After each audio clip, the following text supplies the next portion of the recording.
what I would always say to people, because for example, you'll see people get extremely Puritan about this, like you see a sort of oscillation because modern hedonistic society is highly sexualized, and then you see people going to an absolute massive restriction where they're either falling into inceldom or they're going like voluntarily, they want to go for celibacy or something like this, and they're denying sexuality and they say it's evil. They start to go in this type of direction. And to be honest, I understand it. Like, it's a reaction against the sort of horrific liberalism and hedonism of the modern society that is, actually pushed largely by people like Edward Bernays. But more than anything, this is not this argument and this bickering about what sexuality is and is it good to have sex or bad to have sex. It's useless. It's too simplistic. Instead, we should try to understand what the desire is at its root. You have to ask yourself serious questions about, like, why do you desire sex? Like, what's going on? So, as I said, God's running this whole Minecraft server that we all live on, and through nature, through life, through the life forces, he fills us full of instincts that push us towards doing things.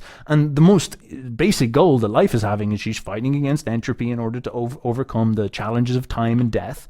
And so sex is the foundational way that this is achieved. And the lust and the desire inside of you basically wants the most beautiful, which actually means fertile and biologically strong, the most beautiful partner you can possibly have, who can produce very strong and healthy and beautiful children and is able to raise them so that they're powerful and strong and able to extend for long periods of time and overcome things and become Alexander the Great. This is what you're looking for, strong sons. Like, this is your energy. This is what your sexuality looks for. And through when it's looking for a woman or looking for a man, if you're a girl, what it's looking for is that exact ideal. It's looking for beauty. It's looking for power, strength, virtues. It's looking for good things inside of the character.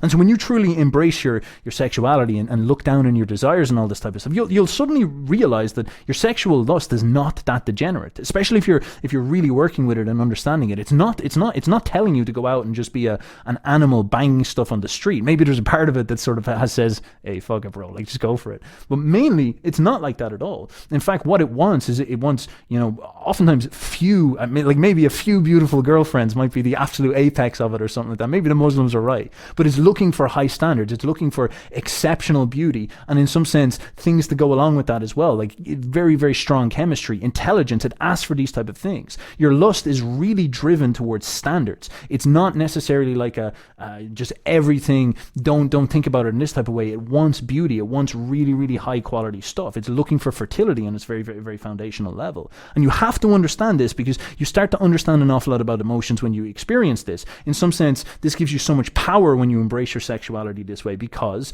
you will dismiss things that are not really what you're looking for. You'll start to become more clear about what you want. You'll start to become more clear that you're not just a desperate, needy guy who just wants to get himself into a warm hole or something like that, but instead you're someone who's looking for something of extremely high quality so you can operate nature's gold, which is creating strong, powerful children that are going to move the world forward and all these type of things. And that's really the root of it. And if you really connect with that, you're in a great place. Whereas most people I meet who would be the most, shall we say, degenerates, or they would be most unthinking and casual about sexuality, they would often, like, I often hear this where they say, I don't want children. There's a denial of the actual nature of the instinct. I don't want children. I think children are evil. I think children are annoying, I sometimes hear as well. And there's this castration of the instinct. Even though they embrace the pleasure, they don't actually embrace the instinct. They don't embrace the will and the power of the instinct. Whereas when you think about it, like, there's nothing more profound than bonding together in romance with someone who's so beautiful that you want to make a child with them because you know that the child will be healthy and strong and is going to take over the world. There's nothing more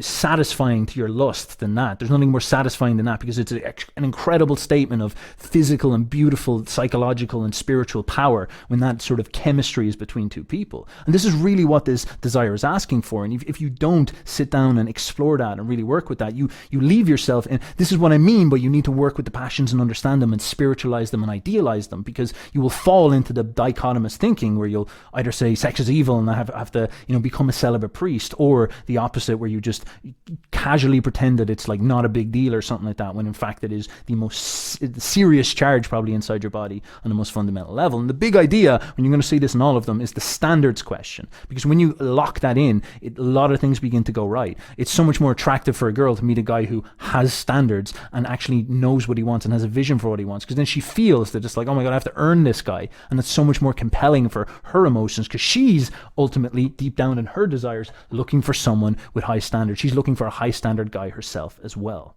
Now, Next, beyond that, is the question of fear and anxiety, because this is, I would say, besides sexuality, the other anchor of the mind. Sex is like the success of the primal challenges of life, and fear is like the opposite guardian against the primal challenge of life, which is danger and death. And so at the root of your anxiety, when you explore and work with your anxiety, a lot of people see anxiety, and maybe, that demon on the shoulder the nice guy's experiencing, they see it as some type of evil enemy, as some type of thing that's trying to make them feel bad about themselves and bully them, and it's like they're tortured by some type of entity that's in their way. But of course, they never sit down and think coherently about, why do you feel fear? Why do you feel anxiety? Why is this stuff attacking you? What's going on? Of course, excuse the burp. My belly's being like, all right, here, interrupt him here. Body's saying, look, I'm your soul here. I get to have a say. And your fear and your anxiety is usually pinging off a vision of the future, or a representation of chaos in your world or something like this. And it's trying to send out the radar and say, oh, there's a problem, there's chaos there, there's something that you're not in control of around you. And if you were more competent, if you had more power, if you had more confidence and success and created more structures and put together more resources and built out more stable systems around you, that moment of chaos wouldn't be there. Like, for example, there's someone who's intimidating, or if you knew how to fight, you wouldn't be as afraid, because you'd know that you'd be able to stand up to that type of person. Your fear levels would go down. The more you create order within the chaos of these extreme experiences, the more your fear begins to go away, because it's like you're answering its challenge. It's saying you're not good enough in so many different levels, and you need to raise your standards and develop more control and competence with these things, either the chaos of the situations around you, like violence or social shame or something like this, and also then the problems of the future, which is what anxiety often pushes us towards. What if this goes wrong? What if this goes wrong? What if this goes wrong? And your challenge is then understanding how this fear works and working with it in order to put in place your ability to overcome this. And of course, developing a very foundational ability for you to do brave things in the face of fear, for you to respond against fear, because fear is a very fascinating passion and emotion to work with, because in some sense it does point you towards things you don't have control over. But in another sense, it's almost like a kind of screechy girlfriend. She might be a bit dramatic sometimes. It might be a bit delusional. Sometimes your anxiety can just be completely ridiculous. Sometimes your fear can be really, really like useful to point you towards the dangerous thing, but a little bit over the top in terms of the way that it expresses yourself. And so your true challenge, the true relationship you must build with this fear and this anxiety, is to show it that, first of all, you're not going to necessarily just assume that everything it says is correct. You know that you can be delusional in your fear, and you also can prove that you can stand up and do courageous things in the face of fear. You're not necessarily a coward who always just listens to their whiny girlfriend. You're the leader inside here, and the whiny girlfriend is trying to sort of alert you that she's scared of stuff, but you're grabbing her by the hand and taking her towards destinies and moving her towards things. You're the brave operator and carrier. And when you actually build this inside of yourself, this ability to work with your fear this way, it becomes the foundation for all the other virtues, because you develop this ability to be brave, to be courageous, and be someone who is not a victim to your own fear in this type of regard. Fear and your ability to overcome it by courage and thus virtue is the foundation for every other relationship you have with these emotions. And most importantly of all, because all of the emotions demand standards, just like fear does, demand you to be more competent and in control. And these standards are always a risk for you to go for standards. It's always a risk, and it's always dangerous for you to raise the standards, to go for something higher. And so your ability to overcome fear allows you to access risk and overcome risk, and then raise your standards, which allows you to do so many profound things with your life. It is the foundation of being a hero.